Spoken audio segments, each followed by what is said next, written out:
you ought to be in it because you're crazy about it.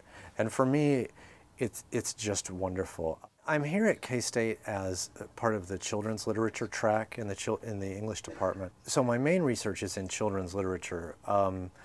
One of my loves is comic books, and I've been studying that for years and years and years. In fact, the first paper I wrote on it was in college. From somebody here in the early 21st century, we look around and we go, wow, isn't it weird how a lot of adults are reading comics now? What changed here?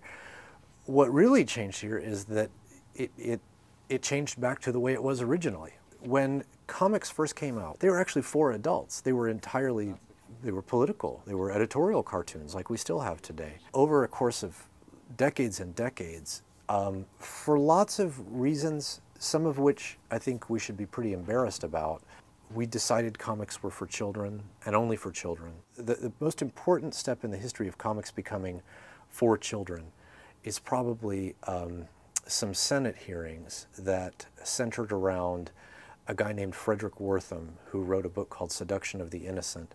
It really wasn't a very good book. It wasn't very scholarly, but it was extremely compelling. And it talked about how he had gone around and talked to lots of juvenile delinquents. He found that a lot of them liked comic books. Now, never mind that a lot of children liked comic books. I mean, he might as well have said, you know, all of these delinquents were wearing shoes. There are lots of children who wear shoes.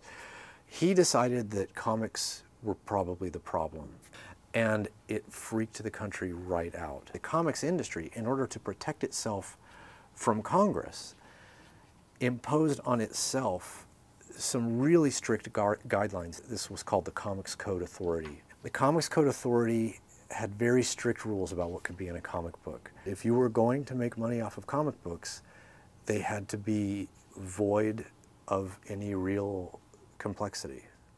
And it was really at that point that the US decided comics must be for children. Look at how empty of content they are. Adults always read comics until the comics industry itself got in the way of that.